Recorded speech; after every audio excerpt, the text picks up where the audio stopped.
from the inside, I can tell you, it feels actually genuinely empowering. And I know that's a word that gets thrown around a lot, but I actually feel it. And so having people who've never been OnlyFans creators, who've never been members of OnlyFans, telling me that it's degrading and exploitative, I just think, please, will you ask me, or one of the numerous other creators, can you ask us how we feel, because we're the one that's actually doing it.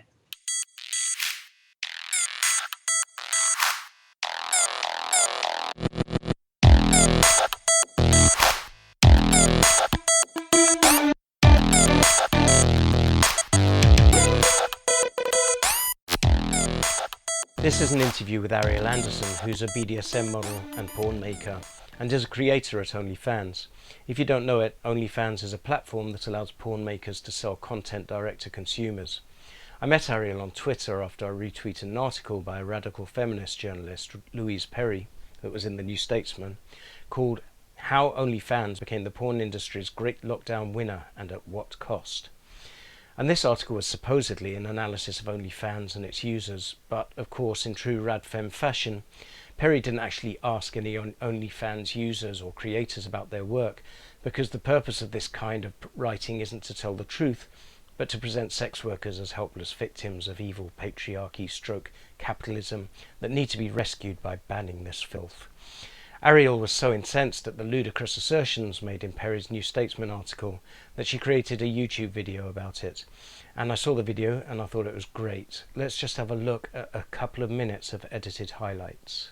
I am an OnlyFans creator. I've been doing it since 2017. Currently, I'm in the top 2% and I am earning just coming up to £4,000 a month. I, as a pro-sex work feminist, would never say, oh, I don't know why some women are poor. They should all just do sex work. It wouldn't be fair of me, because I understand that not all women are me. Successful creators sell not just explicit content, but also the impression of authentic personality. Or they sell their actual authentic personality. I'm a classically trained actress, and I would struggle to keep up a fake authentic personality in the long term, making multiple videos a day. Creators are expected to message users privately and perhaps remember their birthdays or their children's names. Do my customers expect me to remember their birthdays or their children's names? Absolutely not. We never discuss anything like that. The median creator attracts only 30 subscribers, but she carries just as much risk of public exposure and harassment as her more successful counterparts. That's just nonsense. If you've only got 30 members, you've only got 30 chances of being harassed. I've got 270 members, so I've got 270 chances of being harassed. Clearly, if you look at a Hollywood star, she's more likely to get chased down the street by the paparazzi than someone who's in a fringe production in London and is an unknown. The same amount of effort goes in for every creator, but a very different level of reward comes out. Where did you get the impression that the same amount of effort goes in to every OnlyFans creator's account? I mean, it's like saying the same amount of effort goes into every journalist's career, but the rewards are unequal. Well, probably not. There are probably some journalists who are more committed to fact-checking, for example, than other journalists. And I imagine that the more committed ones become more successful, just like in, any other walk of life. If you look at a non-sex industry example, the distribution of income on YouTube is vastly unequal, but it's not because of some terrible social injustice. It's because some people use YouTube to upload content every single day that is highly edited and high quality, and some people use YouTube to put family videos up for the rest of their family to watch once or twice a year. Isn't that terribly obvious? The women who post thanks to OnlyFans success stories on social media are not representative of ordinary creators. Yeah, but the painters we hear about in the media are not representative of ordinary painters, are they? We hear about the successful ones. There are lots of sorts of women in this world, and I think if you want to be a decent feminist, you have to at least acknowledge that every woman isn't the same woman, please. I'm very familiar with the workings of anti-sex feminists, and I wrote about them in my book, Porn Panic. This kind of thing isn't unusual. Other writers like Julie Bindel have been playing this game for years, presenting themselves as advocates for women's rights or experts on the sex trade, but in fact they know nothing about the sex industry and they don't care to know anything. Their purpose is to censor erotica and ban sex work, not to educate and enlighten the public. So Ariel sent some tweets to Miss Perry about her article, and they were apparently ignored. So then I asked Ariel if I could interview her, and she said yes. So here it is. Hello, Ariel. How are you? Hello. I'm very well, thank you. Thank you for having me. I'm very excited to be doing this because I only just became aware of your work. I mean, I'd heard your name very, very vaguely, but I only actually found your Twitter presence and then your YouTube channel a couple of weeks ago. So I've been reading everything and watching everything to try to kind of get up to speed. So thank you. It's lovely to be here. Oh, thank you. And yeah, glad you've just belatedly discovered me. I believe your husband knows of me, so he's obviously Yes. a man of good taste. Yeah, like he is. I think he has been more. He's cared more from a political point of view about where we are as pornographers for longer, and it's been a more recent thing that I've started to realise I can't ignore it all. I used to think that I'll just do my job, I'll do it as well as I can, and things will gradually get better. And then I realised, oh no, around the time that Atford happened, I thought, you can't just do that. Like, they will come for you if you just do that. So I've tried to get a little bit more involved. So yeah, Howell, my husband, actually, he's been able to point me in the direction of all these resources he's already read. So I'm kind of getting up to speed now. That's great. Yeah, I mean, it's completely understandable that people don't necessarily want to get dragged into politics or anything like that. But I mean, I got involved in the Atford thing. That whole thing kicked off about 13 years ago, believe it or not. Right. And just for anyone watching, the Atford was a regulator that was supposed to be regulating video on demand, but basically the guy who ran it decided that he was going to use his role to annihilate the British porn industry. Yeah. And he, including the site that I was running at the time. Oh, really? Oh, I didn't know that. Yeah. It may have been.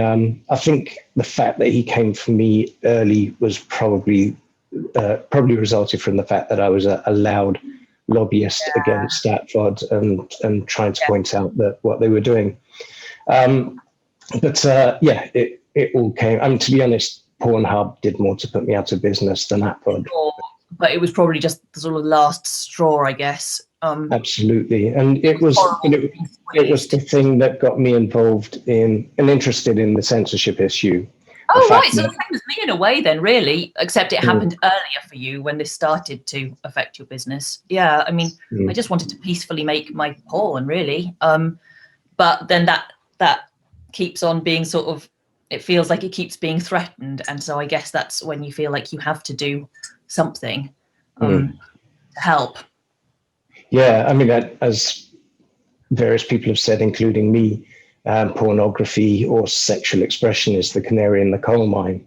So if there are dark forces rising in politics, then we are probably going to be the first to feel them. Yes, and no one will be sympathetic. No one will say, oh my goodness, this poor British business is being squeezed out or being threatened. They won't see us like a legitimate business. We won't be seen that way unless we kind of try to keep reminding people that we're just people running our businesses, following the law, and trying to provide a service to people that they value. And it's hard to kind of keep on having to remind people that you're a real person. I mean, it's a very strange thing to be having to constantly justify.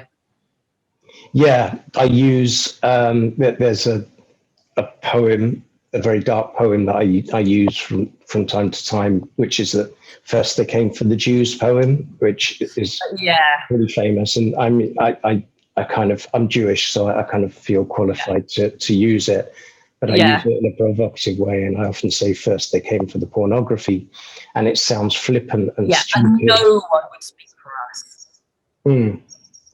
Totally. Absolutely. Yeah, totally. I think that a lot too. Yeah. And it's important to show people that we are kind of the first ones in line in front of the bulldozer rather than an exception. Yes, yeah, exactly. That's exactly how I feel, because I feel like our work is valuable. So would you mind, if you could start explaining how you got into this sleazy business, how you kind of entered this downward spiral of depravity. Yeah. Presumably you weren't always... It's been awful. I can tell. So what happened to me? I trained as a classical actor. So in around 2000, I was a young actor living in London, working on Shakespeare tours and fringe theatre. And I ran out of money and I couldn't afford to get my headshots redone. And I thought, I wonder if I can do some modelling, because sometimes photographers approached me, and I'd always said no, because I'd always assumed they were murderers.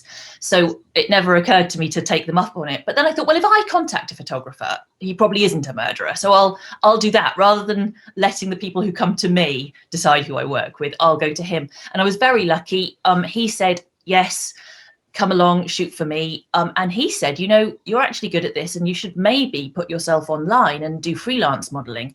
And back then, I think a lot of us probably would have only been aware of modelling through an agency. And I'd already tried that, and I was too tall for fashion agents because I'm 6'2", and they really want you to be like maximum 5'11". So I thought, okay, well, I'll try some freelance modelling. So this was 2003 by this point, and online modelling was just becoming a thing. So there were these websites for networking. So I put my 4 pictures up on there, and I started getting paid work, and it was fabulous. And it was all nude or semi-nude, but as an actor, I'd already worked nude a lot in theatre. So to me, it didn't feel like I'd taken this step into something disgusting, because in the mainstream acting world, working nude is not a sign of you being disgusting or dirty. It's a sign of your dedication to your craft. You're like prepared to show everything. And so I had no qualms about it at all. I started doing artistic nude work and some glamour. And my second shoot ever, in my first week as a model, the artist I worked with said, would you like to come to a gallery with me afterwards? And I went, yeah. I thought that's the sort of thing a model should do. She should go to a gallery. And he took me to a gallery, and it was a BDSM exhibition. And I was kinky. I had been my whole life, I'd been aware of this, but I hadn't ever realised there was anyone else. I thought it was just me and a few gay men. I picked up that there was a sort of gay BDSM scene. Yeah. But I thought, well, I'm not gay, and gay men are not going to be interested in me. So I really thought there wasn't a heterosexual BDSM community. So I walked into this gallery, and it was there. Like, everything in my head was just there. So I met a lot of photographers that night and artists who were there. I worked with them all. So within a week of starting being a model, I was a BDSM model. Now, I've carried on doing work that wasn't BDSM as well, but it's where my heart is. So it's where I always gravitate to. So when I started producing my own work, it made sense to produce BDSM because that's what I love. So that's what my trajectory's been. And I've been in it now 17 years. And I love it. I can't think of any job that would suit me better. And I grew up in a religious sect, so I had a very kind of rocky start to my sort of sexuality, accepting my sexuality, because, you know, I guess a lot of religious sects, especially authoritarian ones, a lot of stuff is banned. So being able to do for a job has sort of just gradually stripped away all of those feelings of kind of guilt about my sexuality, because you can't feel guilty when you're doing it all on screen. And that's really helped me a lot. And I think, I mean, people who don't really remember the pre-internet era won't realize how important the internet was in allowing people to find their sexuality, or to find anything about themselves, but sexuality in particular. Like, people, none of this stuff existed unless you happened to have been in a sex shop in Amsterdam during a stag weekend or whatever. So, I mean, it's incredibly liberating. And I suppose this was all quite new back in 2003, but the average teenagers, I think the average teenager's probably been through every kink by the time they kind of become sexually active. I'm so envious of them, because you know, maybe you might realize around, I don't know, the age of 14 that there's something you're interested in. You can just look online, discover you're not alone. And I don't mean you have to then watch the most hardcore version of that, but just to know it's out there. And when I'm an adult, when I'm ready to go looking for it, it'll be okay. I mean, that would have meant the world to me when I was a teenager, just to know it wasn't just me. That would have made a really big difference to my early life, because I felt so ashamed of myself. And yeah, so I'm envious of teenagers now. I think it's really nice for them. Yeah, and this is to an extent what I've been fighting over the last decade or so. The idea that the censorship laws are generally couched as child protection. So they say, they used to say this stuff is evil and will turn everyone into rapists. Now they say, well, of course it doesn't harm adults, but imagine the effect it has on the teenage mind. And to me, the effect it has on the teenage mind is going to be overwhelmingly positive, from my take. And the idea of trying to push that back to now start to try to censor the internet, sort of shut it down so you can't see adult stuff. I mean, it's not like I want 6-year-olds to look at porn, but I also think the harm it will do to take that resource away from teenagers who are mature enough to be curious and to look it up. I want them to be able to. I want them to be able to. Just like I want teenagers to be aware that there is alcohol. It doesn't mean I want them to be able to go and buy it when they're 13, but I don't want them to not be allowed to know it exists. I mean, it just feels like part of growing up is becoming aware of all the things you might want to do when you're an adult. And sexuality is one of those things you might want to do. You might want to engage with some sex life. And I think that's something I want for future generations. I want them to have sex lives, and I want them to be satisfied, and I want them to go after what they want in a relationship as well. And I feel like porn can kind of help you learn some of that stuff. Yeah, absolutely. And I know you've read my book and you've seen the new ebook I put out called Porn, What's the Harm? But actually, I mean, one of the key points I've made over and over again is, it's not okay to say, which the UK government has been saying, this stuff's all right, but you have to be 18 before you can watch it, because, and I'm a geek, I've looked at the figures and so on. Sexual violence among teenagers has plummeted since the internet was available, and all the evidence suggests. The evidence suggests that it's around healthy sexuality and being able to explore your sexuality. But as much as anything, it's providing young men at their horniest point in life with an outlet for their feelings and for their horniness. And to me, the very idea that all of these people are trying to restrict the thing that may have reduced sexual violence the most in modern society is kind of horrifying to me. Yeah, I sort of look at everything a bit from my perspective as a sexually submissive woman. And I think when I think back to being 16, and thinking about finding a relationship that might satisfy me, I mean, I'm ashamed to say it. It's a horrible thing to have to say, but I honestly thought my best shot was to find someone violent, like find a violent, horrible man. I mean, and that it breaks my heart to say that now, but that's the only thing I could think of that would give me the dynamic that I was looking for. And obviously it wouldn't have given me that. It wouldn't have given me that at all.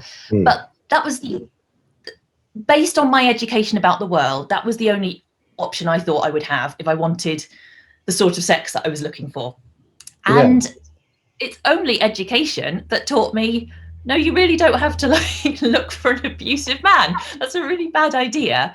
Look for a lovely man who shares your tastes, and then leave it in the bedroom and live as equals. So the idea of young women like I was growing up thinking that, it horrifies me. And I know pornography can't fill the gap of all sex education, but I certainly think surely it has a part to play. If I'd found some blogs from submissive female models when I was 16 or 17, it would have meant the world to me, and it would have saved me from a lot of really terrible dating. I think that would have been quite nice. That's a really interesting point, and one that I haven't necessarily thought that much about, but it must, you'd think, be a thing that if you don't know enough to separate your submissive desires and your masochism from violence, then you're going to confuse the two, and you're going to make bad choices. Absolutely. And I think I know quite a lot of male doms because I work with a lot of male doms. And, quite a lot of them went through a similar kind of period as teenagers thinking, I wonder if this means I'm a psychopath. I wonder if this is what the beginning of being a serial killer is. I have and again, I'd love to be able to, I feel like a teenager now with the same feelings would just look on the internet and be reassured, oh no, it means I'm dominant. Okay, well, that's fine. Yeah. I'll learn some skills and I'll find a submissive partner. And it just seems so much healthier. Because who knows how many women like me went into awful relationships in the past because they didn't see any other option to find what they were looking for. I mean, it's horrible to say, but I imagine probably quite a few did.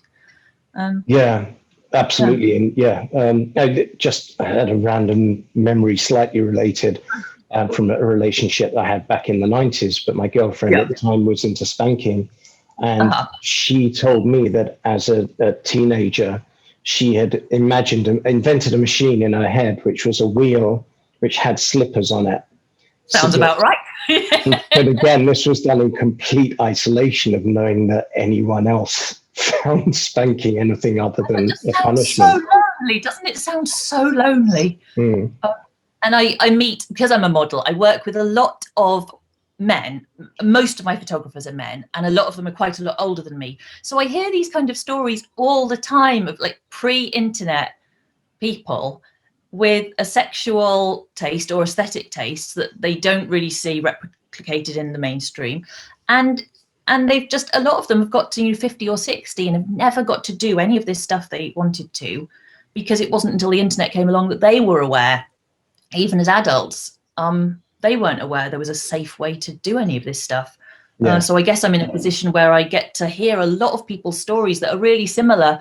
A lot of people who've experimented with stuff on their own, which is obviously very, very unsatisfying compared to doing stuff with a partner.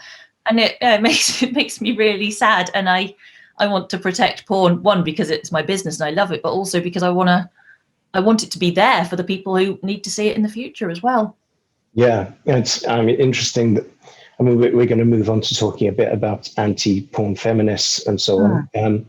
But actually, one of the things they most attack, other than, oh my God, children might see it, is BDSM, and they characterize it as violence. And again, they're trying to do what your confused teenage brain tried to do, which is they try and confuse BDSM with violence.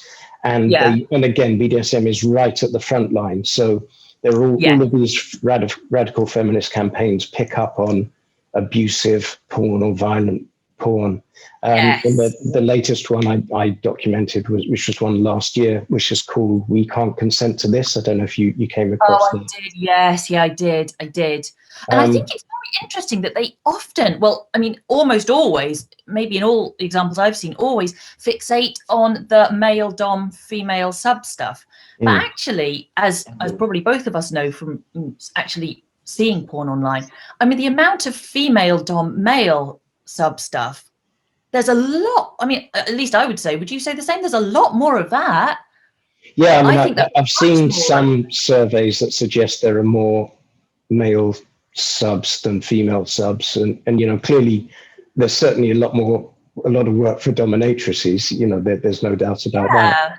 But they always focus on this being done to women and being done by men, and so they tend to ignore female dom stuff. They tend to ignore gay stuff. They ignore lesbian stuff. They ignore anything. They ignore romance porn and feminist porn and anything that doesn't fit this narrow thing that they're trying to project. Yes.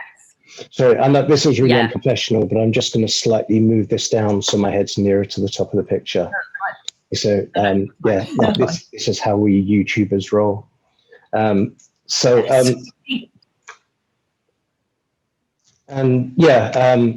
can't consent to this was something I blogged about, which is one of those campaigns aimed specifically at Parliament and at trying to get MPs to pass laws they don't understand. And this is part of the problem in this law.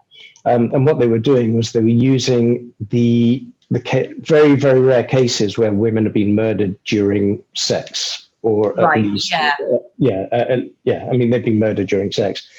And then they created the false impression that there was a defense, that if a man could claim that this happened during a sex game, that he could get off, which isn't true. I mean, that's not true. Not in the UK anyway. Right, okay. No, I mean, the courts will decide whether this was murder or accident, and that's regardless of whether it happens in a sexual context or not. But they then linked it to BDSM and to strangulation and to things. Right. So it's a really slippery campaign. So it starts off saying, "Look, isn't it terrible? Yeah. All of these women are being murdered by men, and that sounds very reasonable, doesn't it? I mean, I don't want women to be murdered by men. No, sure. No, it's not a good idea. And then they're saying they're getting away with it because they're saying it's part of BDSM. And then if you look at the law they're trying to get through Parliament, it's actually trying to criminalise BDSM while talking about.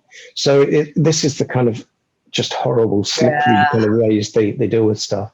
And unfortunately, Harriet Harman, the Labour MP, always backs these things up. But and BDSM to the uninitiated could look absolutely horrifying.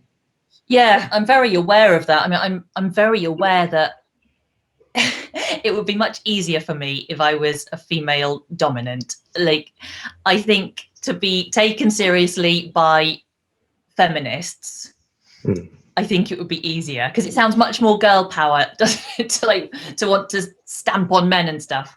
And it's very unfortunate to be in the situation where actually the artwork I want to put out, if you don't know what you're looking at, it could look like violence towards women for sure. And so I've always thought it's really important for me to make sure that I'm very vocal about these being my fantasies. You know, I produce my own work. They're my fantasies. No one's telling me, oh, you have to turn up to this shoot and you're going to get strangled. Is that okay? Like, that's not happening at all. And I just hope that by continuing to talk about how much my body of work comes from me, it comes from my heart, I sort of, and I'm not the only person doing this by any means, but I really hope that I can just keep pushing back against this idea that women are victims and just do what men say sexually. I'm really disturbed by this. I think it probably was Louise Perry in one of the numerous articles we've been reading of hers, saying that, you know, women who say they're sexually liberated, isn't it funny how they always want to do what men want to do? And I think, yeah, but some of us just do happen to do, we do want to do what some men want to do. I mean, I'm not going to cut my nose off to spite my face and not do what I want to do because some men like it too. I mean, that's ludicrous. Yeah, I mean, the best sex surely is where both sides are getting pleasure from the other. It's a very common radical feminist argument. And we saw, I shared an article about Russell Brand's commentary on WAP, where he put out the very generic radical feminist argument, which is, how can this be empowerment when they're doing what men want them to do? Well, it's such a ludicrous argument, isn't it? And it just feels to me like there are lots of different sorts of women, as there are men, but there are lots of different sorts of women. And some women over here will want to do some of the same things that some of these men want to do. And some of these women won't. And so they shouldn't have to, but these women should be allowed to. It just... It seems very obvious, but it's clearly not obvious to authoritarian feminists. And it makes me feel really bad because I really want to be a good feminist. And I hate it that feminism is so divided on this matter, because I don't want to say those people aren't feminists, but it just, their attitude to women seems so incredibly infantilizing that I find it very uncomfortable. That basically the feminist journalists I've been reading who've been speaking about how awful OnlyFans is, for example, it's like they're basically saying all the women doing it are really stupid. They're these really stupid women that we really have to protect. They're young and poor and so stupid, and we must sort of save them from the men. And God, I mean, it's quite difficult to hear when you don't feel. I'd call it a very paternalistic attitude, except that's not the right way to refer to feminists, is it? But it does feel like that, though. It does feel like that. It's like, oh, you wouldn't want your wife and children doing OnlyFans and degrading themselves. Well, maybe I would. If that's what they want to do, maybe I would. And they certainly do sound I mean, we're going to talk about Louise Perry, so because it was one of her articles that brought us together in this beautiful way. But I've noticed with people like Louise Perry, and so it is very, very difficult to tell whether they're conservatives or radical feminists, and sometimes I wonder if either one's posing as the other, or it actually doesn't matter. Actually, these are two branches of the same kind of way of thinking, and you shouldn't try to differentiate them very hard. Yeah, 'cause maybe it doesn't really matter if they're just saying stuff that's patently wrong and prejudiced. Then, yeah, I'm going to disagree with them, whatever label they want to use for themselves. Because yeah, I mean, what she is saying at the moment about OnlyFans, I'm assuming this is something I'm assuming she was writing articles that were generally not very pro porn industry before OnlyFans came along, but she seems to have really. Well, I don't know Louise Perry very well. A mutual friend, involved me in a Twitter discussion with her and suggested we get involved in a debate at. There are various sites where you can have measured kind of debates. And apparently, I said, yeah, that sounds interesting. I hadn't really heard of her, but yeah, this was 2 or 3 months ago, and I said that sounds interesting, and then apparently she messaged him and said, Jerry Barnett's vile, I'm not talking to him. So I'm assuming either she's been following my Twitter timeline very carefully and found out that I actually am vile, or she's just decided I'm vile because I'm known as a defender of pornography and so on. But no, I don't think she's been around a long time. She does seem to have been to the Julie Bindel school of kind of apprenticeship school, because she writes the same kind of stuff that Julie Bindel writes. Right. And Julie Bindel also hates me, apparently. Okay. Sorry about that. I went for a drink with her once, but yeah, Julie I found out was going around with a slide presentation, on which I was listed as a member of the pimp lobby. So wow. I found that quite entertaining, but she blocked me after I found out about it. Right. Oh God. The thing I find particularly odd and there's been a lot of negative attention about OnlyFans, generally written from a sort of, I guess, authoritarian feminist perspective, but a lot of it is very negative about the men. They only ever talk about the men who join OnlyFans. I mean, I've got quite a few female fans on my OnlyFans, but whatever. And very negative about the creators. And the thing I find particularly strange about it is that the paywall on OnlyFans is really thorough. So unless you join OnlyFans, it's very hard to see what anyone's doing. And most models have taken the choice that they aren't very generous with their preview images. So actually, unless Louise Perry has actually joined someone's OnlyFans, I would say I very much doubt she has any idea what it's like inside there. Because apart from anything else, it's like YouTube behind a paywall. Everyone gets to do their own thing. So sort of saying OnlyFans is like this is like saying television is like this or movies are like this. I mean, it's such an incredibly wide genre. And then with the added paywall, people outside the membership of OnlyFans actually don't know. And so all these articles, they kind of are flabbergasting to read as an OnlyFans creator myself, because I think you have absolutely no idea. And they deliberately don't. I mean, by the way, I should say, the article we were talking about was in the New Statesman by Louise Perry back on the 4th of November, not that long ago. And it's called How OnlyFans Became, oops, I just clicked something wrong. What's it called? It's called How OnlyFans Became the Porn Industry's, so this is because my printer's not working.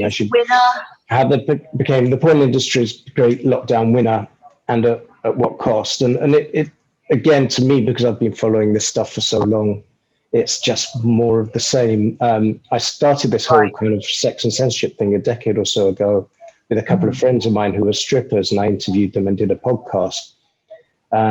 because I was horrified, but they were being harassed by these people calling themselves feminists, and I was kind of horrified by this. And I remember this friend of mine really well saying the same kind of thing. Like, these people are writing articles about our clubs, our strip clubs, and they've never been in a strip club in their lives. So I remember writing things about, oh, they make the girls dance on the tables in really dangerous high heels and things, which never happens in a strip club. No, and it's weird seeing sort of urban myths being perpetrated about your own profession, where it's just not true. I found one of the articles you sent to me by Louise Perry. She said, OnlyFans is where love, trust and intimacy go to die. It's just so dramatic. I mean, in what way? I cannot understand it. And it's such I mean, I have to say, I'm not any particular fan of OnlyFans, the company. This is just a new style of porn. I mean, there are lots and lots of platforms doing something similar. It's just OnlyFans is the big one, so it's the one we're talking about. But, it's basically a whole load of mini websites. So every creator has her own website and she gets to make the rules on it. So this morning, I just banned someone on my OnlyFans because he kept asking me to do public nudity. I told him I'm not going to do that because there's consent issues for like members of the public in my town. And he kept insisting. So I just blocked him. And like the power of that it's really considerable compared to working for other producers, as most models have done for most of their careers. And from the inside, I can tell you, it feels actually genuinely empowering. And I know that's a word that gets thrown around a lot, but I actually feel it. And so having people who've never been OnlyFans creators, who've never been members of OnlyFans, telling me that it's degrading and exploitative, I just think, please, will you ask me or one of the numerous other creators, can you ask us how we feel? Because we're the one that's actually doing it. Yeah. I mean, that particular article was written because it's from the New Statesman, so it's written from a kind of left-wing perspective. So she talks about capitalism. She's discovered something called limbic capitalism. I think. Yeah. I've never heard of, but it's clearly the latest. I never heard of it either. It's in left-wing circles, but it's got to fit a narrative. So it's not that she what she wants to say is they're having sex on camera, but actually what she says is, this is capitalism and capitalism's exploitation and so on. So she says kind of feeding users of happiness and health. I mean, I thought that was a very dramatic claim, that it's taking away people's health. Again, I mean, it's just like reading something about an industry I don't know anything about, because it bears no relation to my industry. And I guess I've never really read an article about something I know so much about from the inside. So I've never really read an article before where I could just see the lies shining out at me. I've never actually had that experience. I guess you probably have. But as I say, it was one of the things that really upset me about The Guardian, because 10 years ago I was a Guardian reader, and then I just had all these stripper friends saying, look, The Guardian just prints utter bollocks about strip clubs and won't publish our listings. They do. Yes, they do. I agree. They wrote something really odd about a TV program I was in, and it made me really disappointed, because I felt like a Guardian reader. I'm left wing, it's left wing. I thought that I was sort of on the same page as them, and I realized, oh, okay, I guess I'm really not when it comes to sexual stuff. And I was a bit disappointed, because I'd always really liked the Guardian. I liked their journalism, and then I read something and I knew it wasn't true, because I'm inside this industry, and it hurts a bit, doesn't it? I guess we all want to belong to things, and I thought I'd sort of found a group that I belong to, and then realised, oh, they probably don't want me. Made me sad.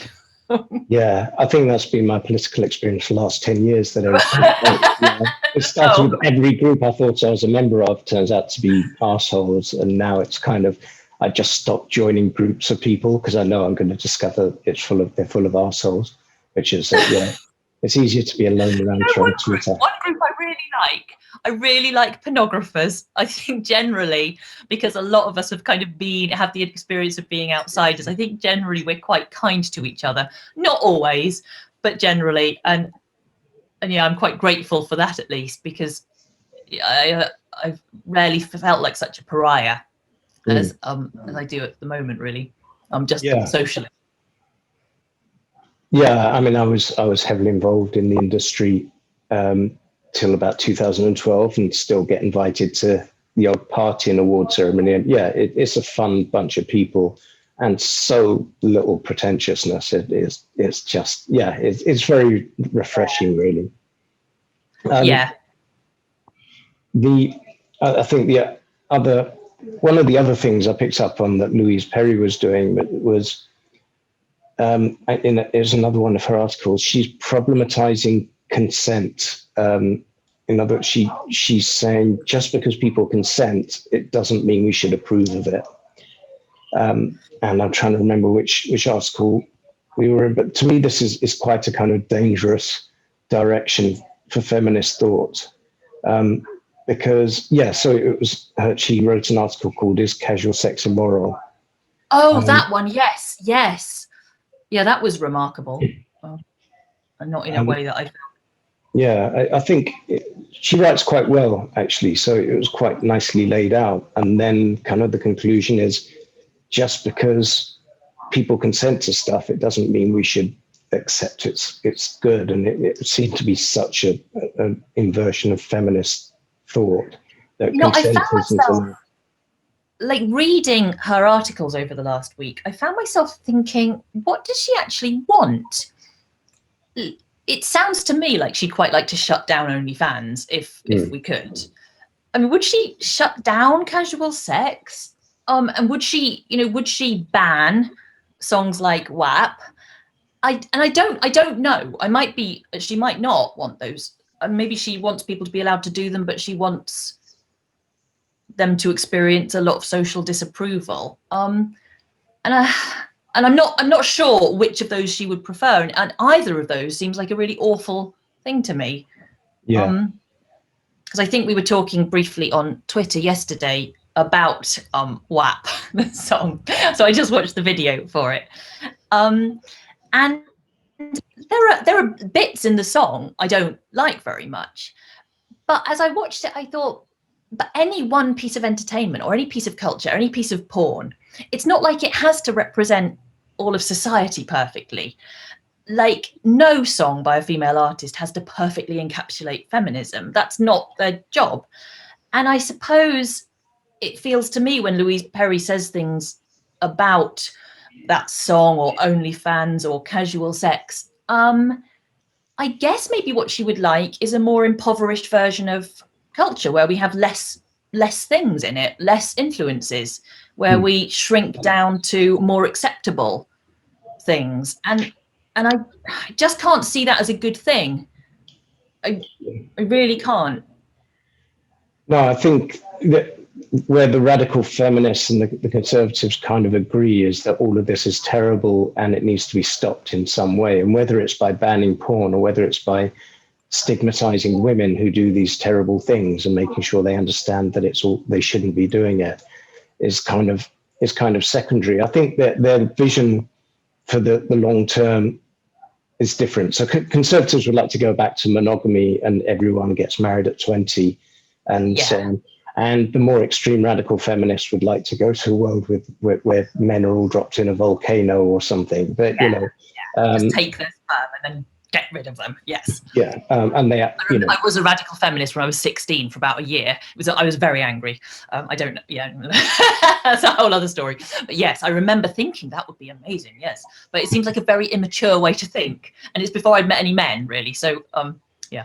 Yeah. I mean, so when I read those kind of arguments, I always think, oh my goodness, these poor women must have met awful men, because there are all these lovely men that they just don't seem to be aware of at all. And I mean, some women do meet awful men, and without a doubt that influences some people. But if you look at Andrea Dworkin and the kind of the true radical feminists, they hate men you know, Yes. they hate all men forever. I suspect Louise Perry might be more in the kind of conservative, wouldn't it be nice if everyone got married again Yeah. kind of position. But yeah, it would be nice if we could find out. One thing I'd suggest, I mean, since she won't debate me, it might be worth suggesting that she debate you. Yes, I mean, she won't reply to any of my tweets, and I've not said anything mean yet. Yeah. I mean, I won't. I mean, I don't want to. But all I've done is disagree with her, and she hasn't replied. So I guess I'm just a fallen woman, and there's no point talking to me. But I'd love to know. I'd love to know, because my hot take on like fixing this, my anti-censorship argument is like porn is imperfect, culture is imperfect, like rap is imperfect. Like you can make lots of arguments about how the music we're listening to isn't good enough, and the TV we're watching isn't good enough, and the porn we're watching isn't good enough. My feeling is the answer is to make more of it, like for more people who don't like what they see to make their own, make more. That feels like, to me, that feels like the answer. Like drown out the stuff you don't like, at least for yourself, with stuff that you do like. What do you think? What do you think should happen? I mean, as you say, nothing's perfect, and humans are a long way from perfect. But yeah, I mean, I think, you know, one of the things I've written and talked about is the fact, the imbalance in this, and the fact that kind of men tend to be hornier and want more, and men tend to be the main sex buyers and the main porn buyers and so on. And to me, there's no great, without, you know, genetically engineering people, the best outcome is that we have more and more and more of this stuff. So that, you know, it becomes, so that, to me, it's the very opposite of what these people are saying. They're saying, let's discuss it. It's becoming normalized, and society is becoming pornified. And I think it should become normalized. Sex should be the most normalized thing ever. You know, it should be as normal as food. And I'd like porn to be really diverse, because then, you know, if there is any harm to it, you know, if, for example, if we did some research and discovered that 90% of BDSM porn is all male doms and female subs, which it isn't, but just say that we found that out, the answer would be to make more male sub, female dom work, wouldn't it? It wouldn't be to stop people from being allowed to make the stuff they like. It would just mean that we should balance it out by painting a broader picture. And that's kind of why I've always embraced the rise of Pornhub and the other tube sites, even though I know people in the industry hate them, and even though they did kind of put me out of business. But it's culturally, it's just, everyone's been making loads and loads of porn for decades, and now it's just all online and it's almost free. And to me, that's great, except for the people who are trying to make their money out of pornography. And this is where I differ with my friends in the industry on the whole. But yeah, I suspect that, I think that's the way to the most harmonious outcome. I suspect that Louise Perry, as you started us by saying, what do people like Louise Perry actually want? What do the radical feminists want? I suspect that she's not going to agree with us, but it would be very interesting to find out. As you say, they never say what they want, they just say what they don't like. I mean, you know, do they want to see porn but made with real life married couples? You know, would that be okay to them? I mean, is there anything that would be actually okay? And all this stuff exists. I mean, a very old friend of mine, Terry Stevens, has a label called Real Couples, and his thing was filming actual porn star couples having sex, including the before and after, and the rouse in the middle and stuff like that. And he did really well, and I think his site's still up there. But yeah, everything that people could possibly suggest has been made. It will be out there somewhere. And it seems to me that the people who are against porn just often, I just don't feel like they've looked very hard, and I don't think they've looked for good porn. You know, I think they've gone on Pornhub and they've searched for stuff that will offend them. Whereas, you know, if you don't ever want to see an erect penis and you just want to see beautiful barefooted women, you can find that. Like, that really isn't a problem. If what you want is very, very specific and very non-pornographic looking, I'm just going to turn around a bit because the sun's coming, isn't it? You can But find that. you're in a different part of the world. As you can see, the sun's completely gone in London. Is that all right now? That's great, yeah. So yeah, like if you only want to see real couples, you totally can. Like, I buy quite a lot of porn, and I only like stuff with hot male doms and female subs. That's all I want. And that's all I have. That's all I see because that's all I want. And so when I hear like angry anti-porn people say, oh, you look online, there's no age verification. Well, I think, okay, well, you're looking at stolen porn then. So well done, right off the bat. You're just consuming stolen porn, and it's all rape. Like I've never seen any rape porn. I have never seen any because I don't want to see it, and I haven't. And so I do question what they are doing online, and I find myself wanting to be on a TV debate so I can just ask one of these people, like, why are you looking at such awful porn? I mean, you could find stuff that matches your tastes, and you could find stuff that you believe to be produced ethically. This is not impossible to do, but you're not. You're looking on the front page of Pornhub, and that's not our industry. That is not representative, I don't think, of our industry at all. Because apart from anything else, all the stuff on the front page is hardcore. And as you know, I mean, pornography, there's a massive amount of it that isn't. And I'm not saying there's anything wrong with hardcore, but you don't have to look at that if you don't want to. No, it's a lot of porn is really, really boring. That's my main. If you're not into it, yeah. And I would, if I was to ban one part of it, I would ban blowjob scenes, because I've never seen the point in that. I'm not actually calling for the banning of blowjob scenes. No. They seem to be really popular. All that you're not into is terribly boring. It's absolutely true. So I think it doesn't. My feeling is that it wouldn't traumatize people to see stuff they're not into. It would bore them. That's the main thing it would do. So if teenagers come across stuff they're not ready for, or that isn't to their taste, they're probably just going to be bored. And that feels like a pretty reasonable response to something you're not into. Yeah, and I think this is, in research, this appears to be the case with pre-teenager. That, one of the things that you always hear is children as young as 8 are looking at this and so on. And one of the things that seems to be the case in pre-teen kids is that if they do stumble across porn, they kind of go, that's weird, and then go on to something that's actually more interesting. It's when they hit puberty that they're going to become interested in everything sexual, and that's nature rather than the fault of people like yourself or me or whatever. Yeah. I really hope. I don't have children of my own, but I've got children in my family, and I don't want young children to see stuff they don't want to see. I really don't. I remember seeing stuff on TV occasionally as a child that I wasn't ready for, and I didn't like it. I felt a bit disgusted, I suppose, which is a pretty natural reaction. But I feel, it's one of my main issues with Pornhub and all the tube sites, is that they don't have a paywall at all. And I think that traditionally membership sites would have this quite tame tour that everyone could take. So, you probably, I don't know how one would stop children from being able to take that tour, but that tour can be a very tame version of what's inside the site. And then all the stuff that is adult in nature is just behind a paywall, which is basically what we do with alcohol and tobacco, really, isn't it? You have to show ID to get it. Yeah. So that's, I suppose, basically a paywall. And the idea that rather than just having that, the idea of trying to child-proof the whole of society, so getting rid of the adult content, to me, doing that online is trying to get rid of all the tobacco and alcohol, 18-rated films, all the stuff that adults might legitimately want to do.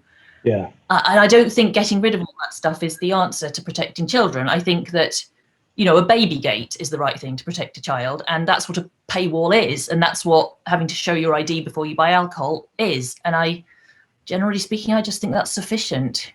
Yeah, and you might be against all of that for all I know. I have 2 small kids, and they've each got a tablet, and we can completely control what they do and see on their tablet. I think once they hit puberty, I think there's no point trying to control it, because they'll find ways to find what they want. So to me And I feel that's when you're ready to look, yeah. I feel like when you're ready to look for it, hopefully you're ready to cope with what you find. That would certainly at least be my hope. Yeah, and I mean, my opposition to this stuff is twofold. Firstly, there isn't really an identified harm. That they continually talk about harms, but they won't identify what they are.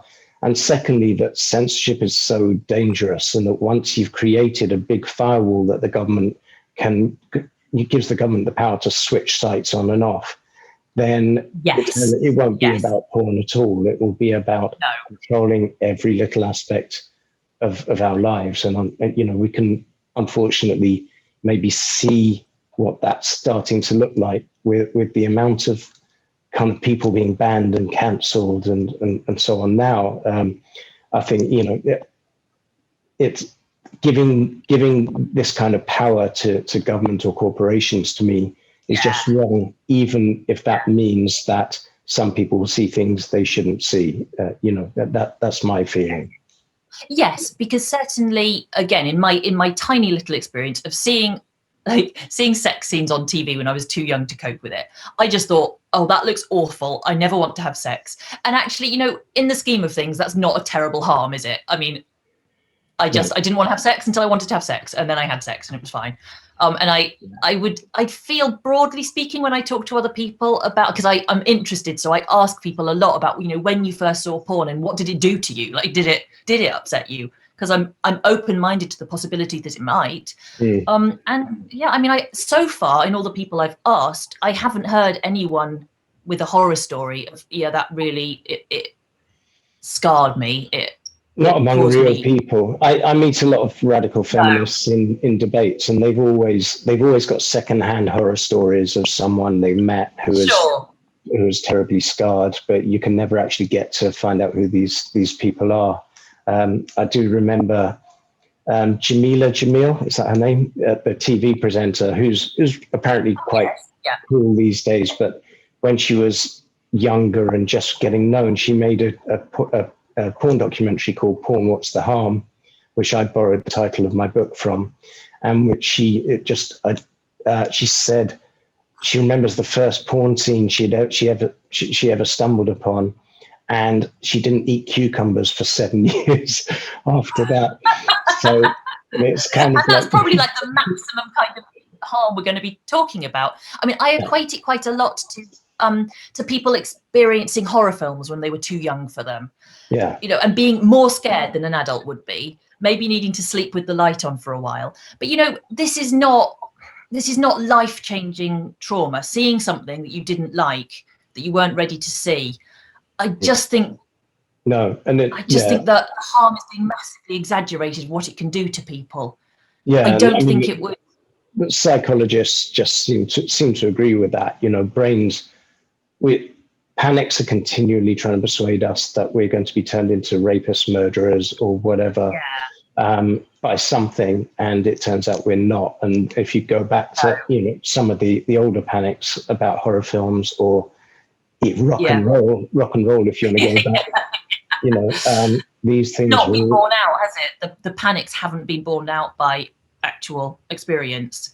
No, humans don't really work this way. So I think, maybe we should kind of start to wrap up this discussion. It's been really kind of interesting to kind of go through and get your perspective on this. But I think one of this big question, what do they actually want, has been going on my mind for ages. And these campaigners tend to have dismissed me for years because I'm just a man and a member of the pimp lobby and all of that stuff. But I think what we could start to do is to try and get a real discussion between yourself, if you're up for it, and Louise Perry and or someone similar. I'd like to try, because I know one of the things she said in one of her articles was, I don't blame the women who do OnlyFans. They're just victims. And I mean, it's quite patronizing, but also I don't blame her. I don't think her thinking is original. I think she's picked it up from other people. I don't think she's a monster. I think she's wrong about an industry she doesn't know much about, and I don't mind talking to her about that at all.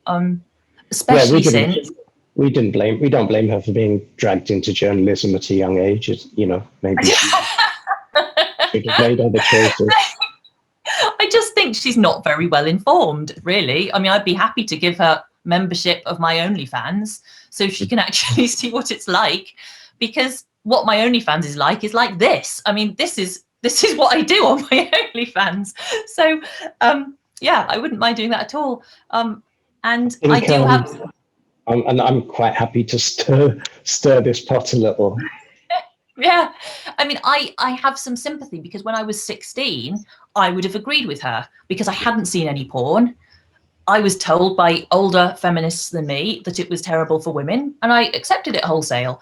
You know, and I figured it out, and she, to my mind, has not figured it out. But I've got the advantage of being in porn, so I have some actual data. So no, I'd be happy to talk to her under really pretty much any circumstances, because I think it's important, and I think it's really anti-feminist to be telling a bunch of women they shouldn't be doing their job. I don't think it's very kind, and I don't think it's very positive, and it's something I really try to support. As a feminist, I really try to support other women in choices that are not mine. Like, I don't want to go and be in the armed services, but I support women who want to go and be in the army, and I will support women who want to be feminist journalists, and I would like them to support women like me who want to be professional models. That, to me, that's what feminism is. It's a sisterhood, and I would like to extend my sisterly arms to all of them, and they're welcome to come and talk to me if they like. Yeah. Ariel, that's brilliant. Thank you very much. Thank you very much. It's lovely to talk to you.